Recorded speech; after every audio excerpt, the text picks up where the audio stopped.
या बातमीपत्राचे प्रायोजक आहेत SSPM lifetime hospital and medical college.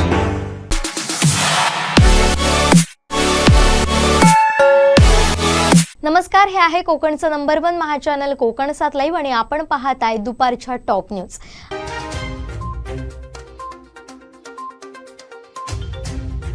Vijaydurg समुद्रात हजारोंच्या संख्येने शेळ्यांची वाहतूक करणारे आखाती देशात जाणारे संशयास्पद जहाज सापडल्यानं खळबळ उडाली आहे। मात्र पोलीस यंत्रणेनं या जहाजावर संशयास्पद काहीही आढळलं नसल्याचं आणि सर्व परवानग्या घेऊनच हे जहाज विजयदुर्ग बंदरात आलं होतं। हे जहाज गुरुवारी सकाळी शेळ्या घेऊन गुजरात इथं रवाना झाल्याचं सांगितलंय। त्यामुळे नागरिकांनी कोणत्याही अफवांवर विश्वास ठेवू नये असं आवाहन पोलीस विभागानं केलंय। चालकाचा ताबा सुटल्यामुळे वेत्ते इथं बसला अपघात झाला। अपघातात गाडीच्या चालकाचा पाय पत्र्यात अडकला। मात्र वेत्ते सरपंच गुणाजी गावडे यांच्यासह स्थानिक ग्रामस्थांनी धाव घेऊन अपघातग्रस्तांना सहकार्य केलंय। यात गाडी थेट रस्त्याच्या बाजूला असलेल्या घळणीत घसरल्यामुळे बसचंही मोठं नुकसान झालंय।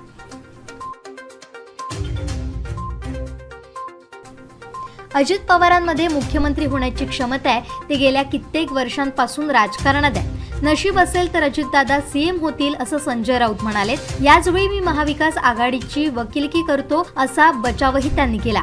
त्याचवेळी काही जण लायकी नसताना सीएम झालेत असा टोला संजय राऊत यांनी मुख्यमंत्री एकनाथ शिंदे यांचं नाव न घेता लगावलाय। शरद पवार राजकीय भूकंप करणार नाहीत। राजकीय भूकंप होण्यासारखी महाराष्ट्रात परिस्थिती नाही। महाराष्ट्राचं सरकार भक्कम आहे असं भाजप नेते केंद्रीय मंत्री नारायण राणे यांनी शुक्रवारी पत्रकार परिषदेत सांगितलंय। कोण संजय राऊत? मी त्यांना ओळखत नाही। अजित पवार यांच्या मनात काय चाललंय माहित नाही। त्यांना भाजपमध्ये घ्यायचं किंवा नाही हे भाजपचे वरिष्ठ नेते ठरवतील असंही त्यांनी सांगितलंय।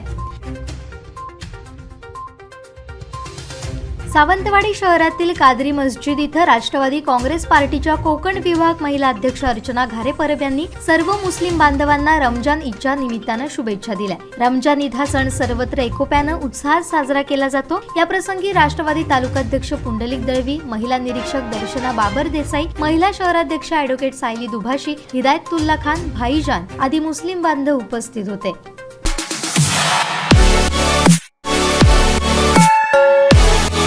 आणखीन काही महत्त्वाच्या बातम्यांसह भेटूया यानंतरच्या बातमीपत्रात। पाहत रहा कोकण 7 लाईव्ह, नव्या कोकणचा ग्लोबल ब्रँड। या बातमीपत्राचे प्रायोजक होते SSPM lifetime hospital and medical college.